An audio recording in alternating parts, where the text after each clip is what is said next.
Welcome back.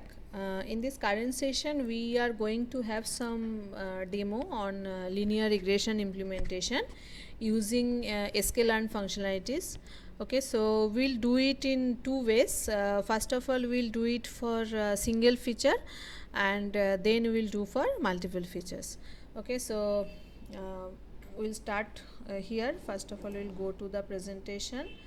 Okay, so linear regression module from sklearn. So we'll call this module.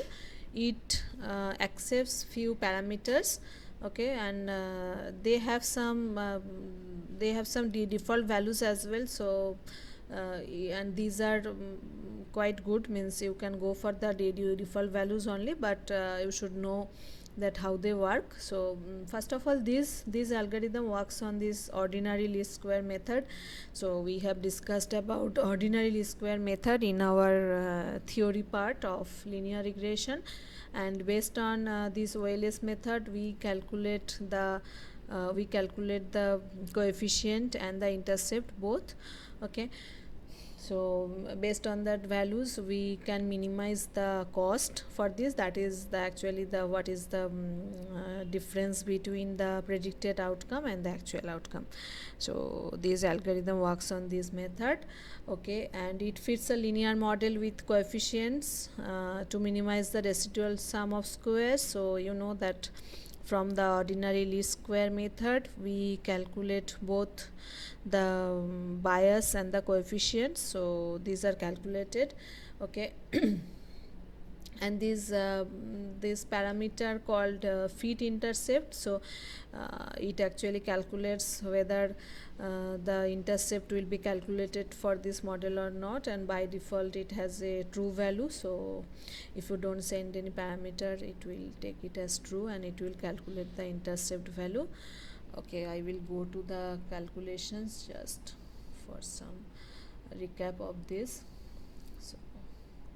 So this was the equation that we had discussed. So y is the predicted value, this b is the bias or intercept, so that is being calculated by the linear regression algorithm, and this m0 m1 m2, or as it is represented by w0 w1 etc.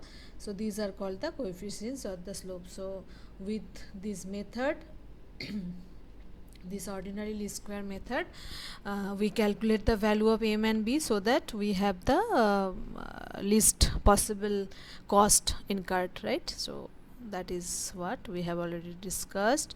So this diabetes database also we have discussed, and this, so you understand this fit intercept parameter, and this normalized parameter is that if you send it as true, then the regression x will be normalized before regression. So it is important that the data set we are going to implement linear regression should be normalized before the algorithm is implemented. So that's why this argument is also significant. But for the data set that we are using, that is the diabetes data set, that is already normalized as we have discussed in the last session. So we can keep this normalized parameter as false. Okay, so we'll go back to Jupyter notebook. So the first statement, I'm going to import this linear regression. Okay, so you should remember that for the diabetes data set we have just taken it from the sklearn library, and we have divided it in x and y part, and this x and y are also divided further as training and test data sets, and currently the training data set contains only a single feature. Okay, because this algorithm is going to work for single feature. So let us execute this, and then I am going to fit this train data. So I am sending in this fit method, I am sending this diabetes x train and diabetes y train. So all these values are sent for the training data set to the algorithm, and it will the model will now fit with this data. It will calculate the values of these intercept and the slope, so that the cost should be minimized. That is, it will try to have some predicted value which is very close to the actual value. Okay, so next one is, now as I have fitted the model with the fit command Next I am going to predict the value. So I am sending this diabetes X test data set, that is the test data set with the features that I am sending to the this predict method I am calling, and it will give me the outcome as this diabetes Y pred. These will contain all the predicted outcomes for this test data set based on the training data I have fed.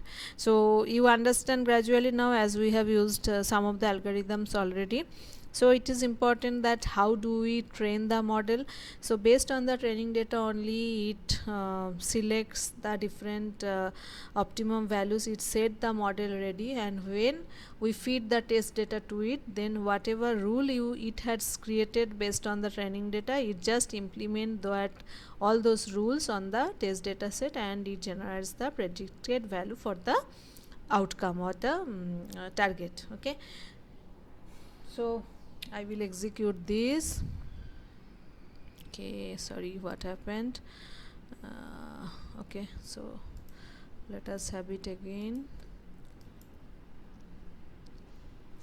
then let us run. Okay, so now this fit method I had not executed earlier, so now it is executed, and this now I have predicted the values as diabetes Y pred. Okay, next. Okay, there are some attributes of this functionality that I can see that what are the coefficients and what is the intercept, so that I can print as well. So if you just see, so this is the coefficient, so this is actually the summation of all the coefficients of this X values that is generated, and this is the intercept. Okay, then comes this score method. That is important, that here I am sending the X test and Y test as input. So it is actually what it is going to do for this test data set, it will compare the actual outcome and the predicted outcome, and it will generate some score which is like how close it is, means how close the predicted outcome is with the actual outcome. So if we execute this, so you can see something 0.47, so it is like this is the difference, you can say. So it is close as 50% close, maybe like that, something like that. Okay. Okay, and I can see the mean square error as well. I can calculate. If you remember, we had calculate the mean square error for all the outcomes and the predicted values. So for that I have imported this sklearn.matrix. I have imported mean squared error module, and then I am calling it with this diabetes Y test and diabetes Y pred. So with these two sets of Y values, it will calculate the mean square error. So that is the mean square error from this. So you can understand that this algorithm is not doing very close prediction, so there is a lot of difference, and of course it will be because maybe this diabetes parameter, diabetes value of a person, it cannot be predicted maybe only with only one feature. All the features will be required anyway. So let us just plot this so we will understand better. So for plotting the actual outcome and the predicted outcome, I will import this matplotlib.pyplot. Okay, next this is one. Okay, this scatter plot and line plot I will draw, but I will draw it together so that it will be better in understanding. So here, just come here. So first one is a scatter plot where I am plotting diabetes X test and diabetes Y test with color black. So it's just the actual data, means for each value of feature what is the value of the outcome that is getting plotted as a scatter plot. And then I am plotting the line plot of diabetes X test and diabetes Y pred. So Y pred is the predicted outcome. So you know that in linear regression we are trying to find some linear relationship between the input and the output. So this is the line of the input value, that is the X value featured, and this is the predicted value of target or Y. So let us plot them together.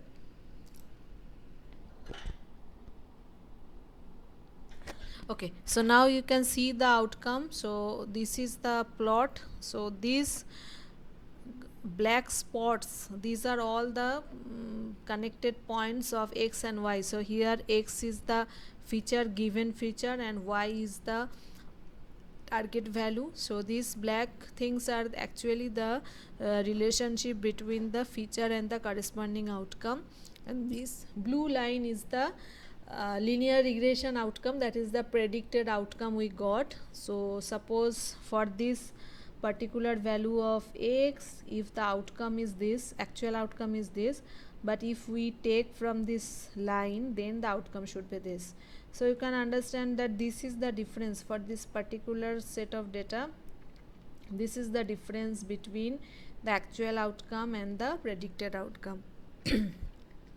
Now again, if you see this case, so here for this particular input, say 0.025, so the outcome is suppose something like 170 maybe. So here the actual outcome and predicted outcome are very close. So for some cases it is far away, and for some cases it is least. And you know that how we calculate this mean square error. So we check every distance from the actual outcome and the predicted outcome and square it and then summarize. So then we get the entire list total mean square error. So from the graph, it is our understanding that okay, for some of the values our predicted outcome is closer to the actual one, but for some cases it is actually far away. That is why you are getting some result which is less than 50%. So we can say that for less than 50%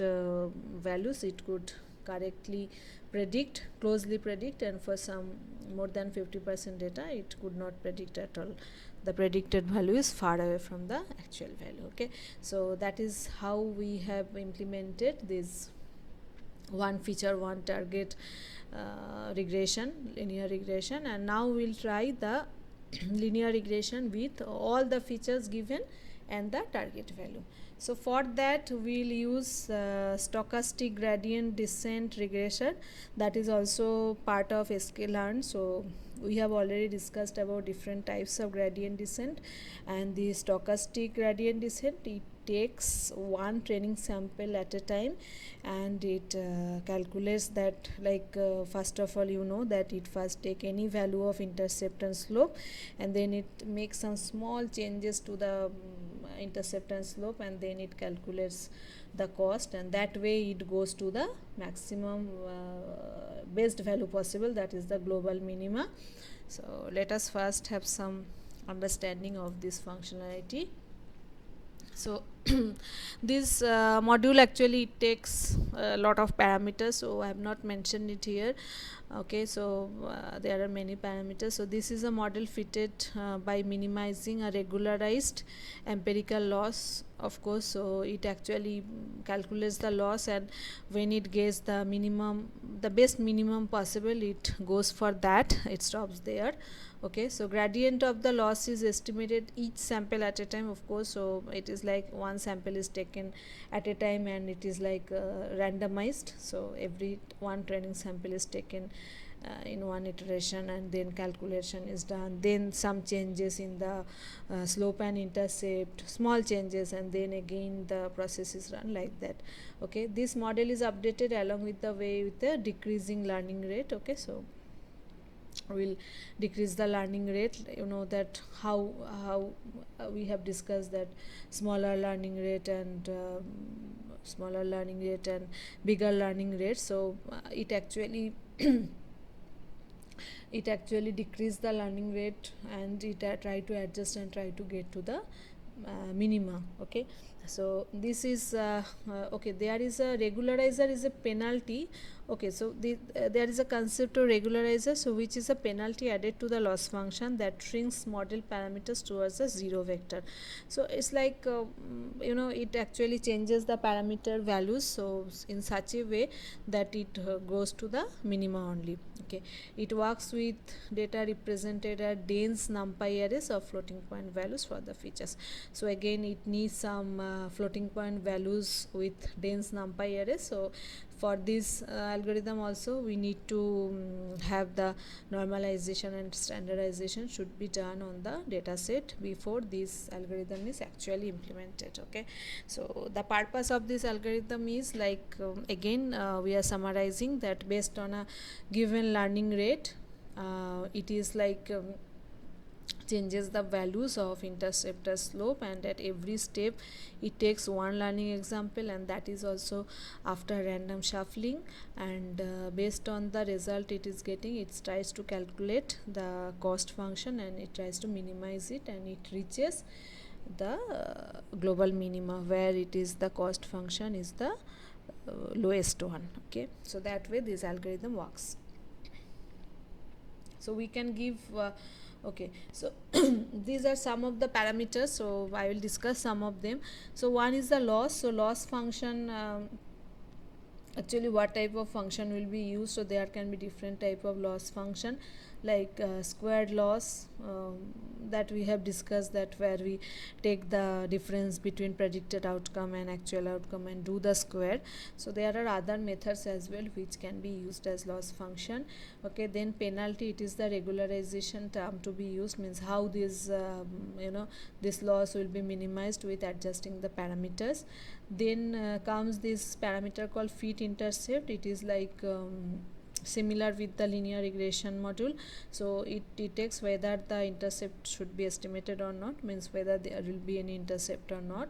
And then max iter, it is the maximum number of passes over the training data, means how much if you want to control that, how much number of passes should be there to reach the minimum, is you cannot go infinite time. So you may say that okay, I want only 10,000 iterations or 20,000 iterations, and in these 20,000 whatever be the minimum that should be taken. So that is the number of maximum iteration. And TOL is another important parameter, that is the stopping criterion. If it is not none, the iteration will stop, means it is kind of when I will stop, means whether I will go on or not. So that parameter also we can mention. So here if some value, some floating point value is actually given, and it is for every time whenever a loss is calculated, it compares its value with the base loss. So the calculation is something like when loss is greater than base loss minus TOL, then the iteration will stop. So that is some condition can be put that okay I got something base loss, and if I go further and if the loss is something more than base loss minus TOL, then the iterations can be stopped. Okay, so that is about the theory part. So let us go to again Jupyter Notebook. So I will first import this SGD regressor.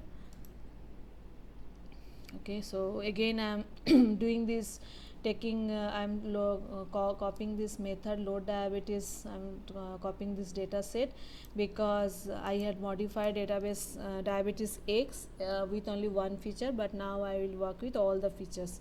So again I'm loading this data set. Okay, and then I'm splitting it in training and test data, similar way I have done it before for X and Y. Then I am calling SGD regressor. Okay, so let us have some maximum iteration as something 10,000, and this is some TOL value. Okay, it's a floating point number. This is the default value also. So let us execute this. Okay, then I will fit this training data, X train and Y train.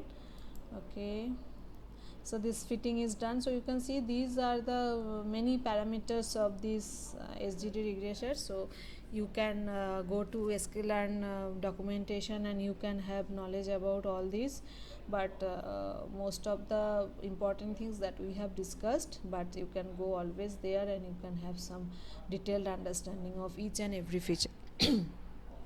Okay, then I am predicting the Y value with this predict method.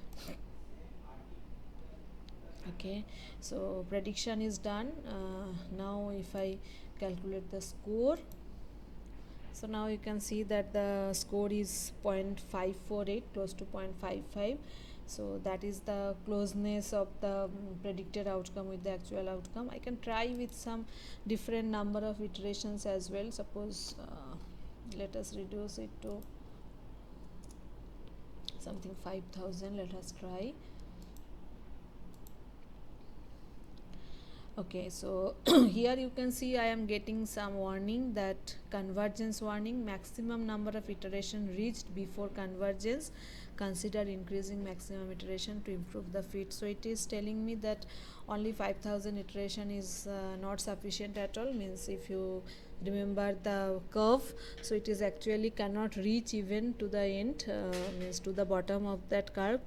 Before that it is the iteration is ended, so it's better that I go for some more number of iterations. Okay, so if I make it 8000, so 8000 is fine. So let us try with 8000. So you can see it is reduced to something 0.53. So I can try with some more number of iterations, maybe 20,000. Okay, so now the score is 548. So it's like similar as we got for 10,000. So I can try with different number of iterations to check how it is getting improved or not. So based on that we can have some optimum number of iterations we can calculate. Okay, and then let us have this coefficients and intercept. Similar way I have done earlier, we can print this value. So these are the coefficients. So now it's like I have this 10 features, 1 2 3 4 5 6 7 8 9 10.